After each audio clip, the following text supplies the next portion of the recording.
Hi, you're listening to Book Chat with author Vivian E. Moore.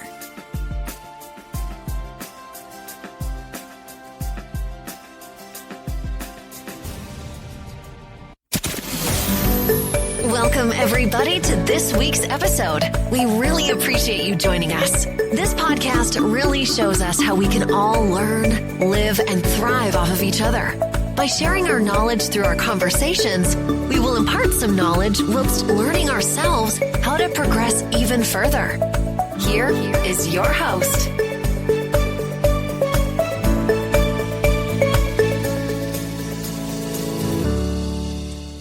Hello and welcome to Book Chat. I am your host, Dr. Vivian E. Moore. I hope everyone had a great week and I hope you are having an even better weekend. All right, so we're going to get straight to today's show. The title is Intentionally Unintentional and the topic is the art of weaving stories. Well, we know that storytelling is an ancient art form that has captivated and connected people for centuries. But at its core lies the ability to transport listeners or their readers to different worlds.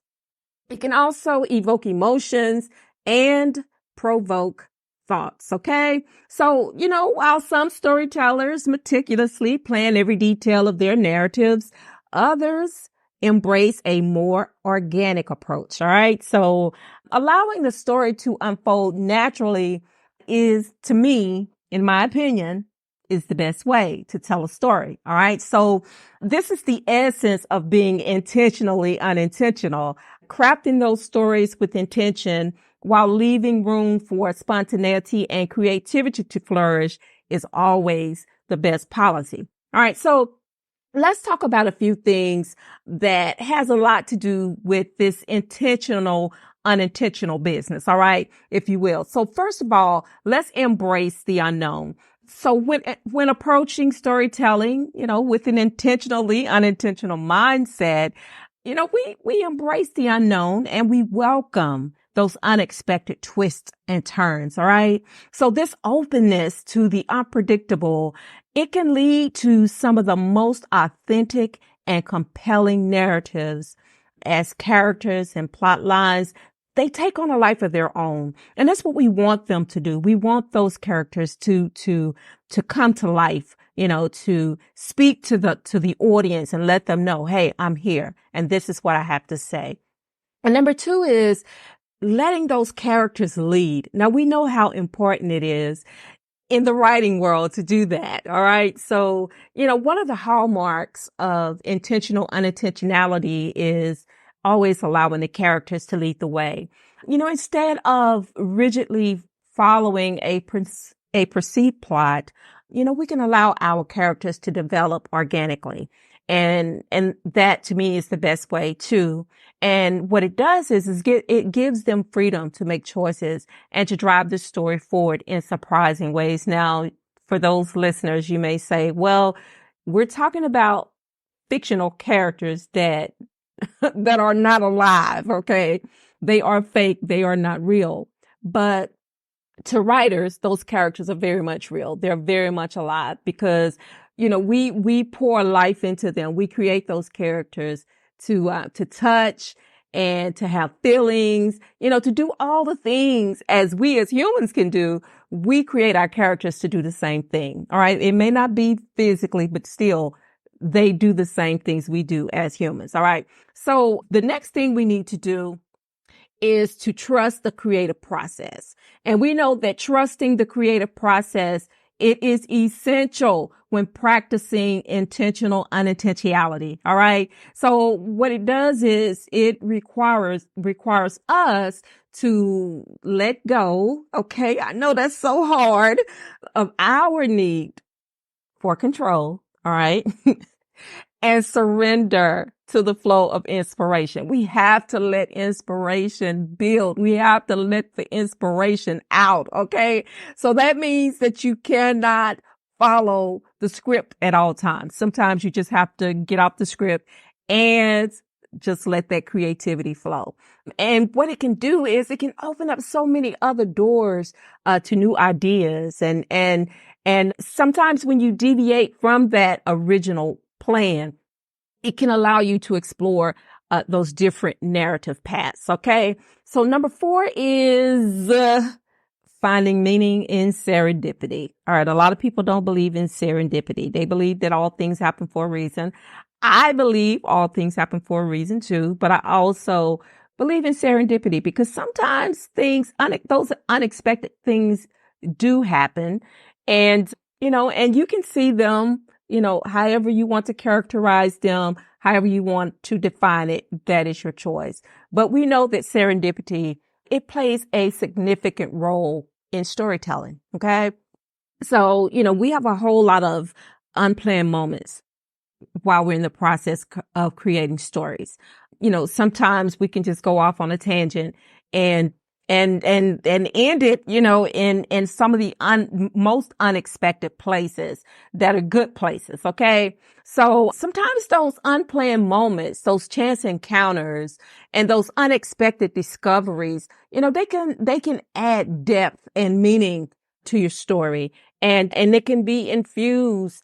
It can infuse those narratives with authenticity and with that richness, that we crave so much of by remaining open to these serendipitous occurrences. Okay. So serendipity is not a bad thing. It is a good thing in creation of stories, in storytelling. Okay. So let's talk about balancing structure and spontaneity.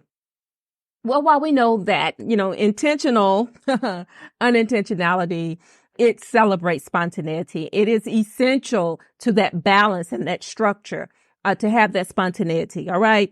And that means having a basic framework or an outline to guide the story while remaining flexible enough to deviate from it when inspiration strikes. Okay.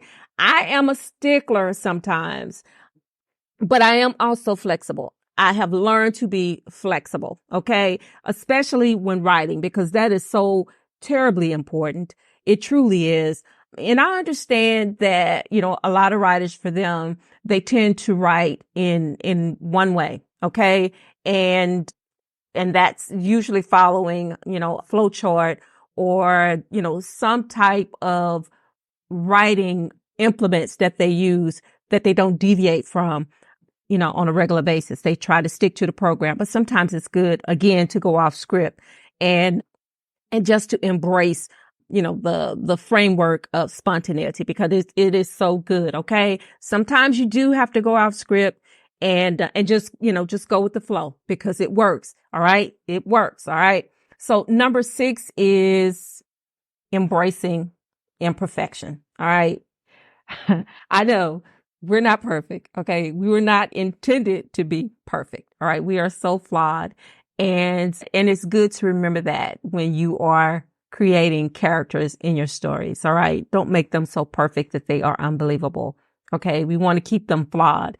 We want to make them as human as possible, and, and add in those layers to those characters. And you can do that only if you embrace imperfection. All right. So we know that perfectionism, it can be the enemy of creativity. All right. So, if you embrace those intentional unintentionality moments, that means embracing imperfection and then understanding that flaws and mistakes are integral to the creative process. Okay. So if you go in thinking that your story has to be flawless, your characters have to be flawless, then you're setting yourself up for failure. Okay.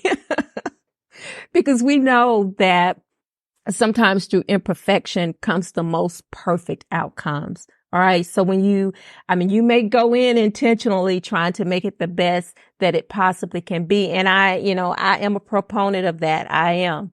But sometimes you have to embrace those imperfections, and it begins with you, that flows to your characters, that flows to your stories. And I'm not saying, that your story, is not tight, that your plot is not tight. All of those things they definitely need to be tight. Okay. Because no one wants a sagging plot line that makes no sense. All right. So I'm not talking about that. I'm just talking about embracing the imperfection within itself. All right. Those flaws and all of those things that go into creating characters. And it's through these imperfections, that our stories, they gain that depth and humanity that we want. Even those evil villains that are in our stories at times, we still want them to have that human layer, okay? Because before they became a villain, they had another life. They weren't born that way. Something happened that, that made them become the evil villain. So you have to keep all of that in mind when you're creating a story, because, as humans, we want to see the human side of all the characters, whether they're good or bad or whatever. We want to see that in the stories, okay? And we also want to honor the storytellers, okay? And I want to start with honoring my grandmother and my mother because, without them, I do not believe that I would be where I am today. And I thank them so very much, my mother especially, because they were storytellers. They never wrote anything down. But I remember sitting at the feet of my mother, listening to her tell stories. And sometimes she would tell us the same story, again, and again. But those things stayed with me. They were repetitious, but they stayed with me.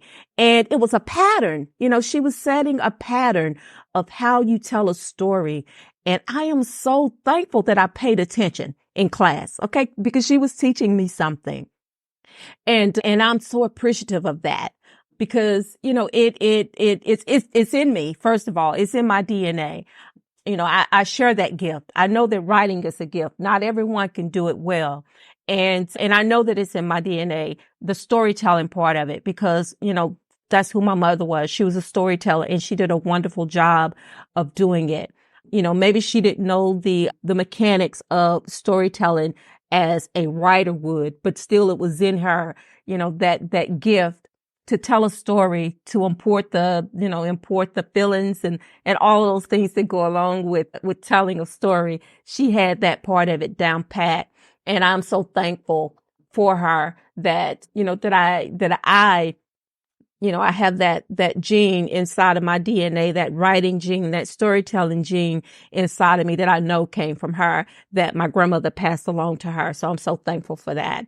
And, ultimately, when we practice intentional unintentionality, it is about honoring the storyteller, the storytellers of past and the storytellers within us. That part of ourselves that yearns to create, to explore, and to share our unique perspectives with the world. All right, guys, that is our show for today. And I hope that I left some nuggets of wisdom with you. I hope that you obtained something from the show today that you didn't have before, something that you can pass on to the next generation as well. And doing this show means so very much to me. So that's why I always ask you to listen, to like, and to share, because that shows appreciation, for me as the host of the show and to others that may stumble upon the show. It's available everywhere you listen to podcasts. So, just share the love. And in that, always remember to tell those who you care about the most, how you feel about them today, because tomorrow is not promised. So on that note, I love you. I hope you love me back. Until the next time you hear my voice, God bless you and goodbye.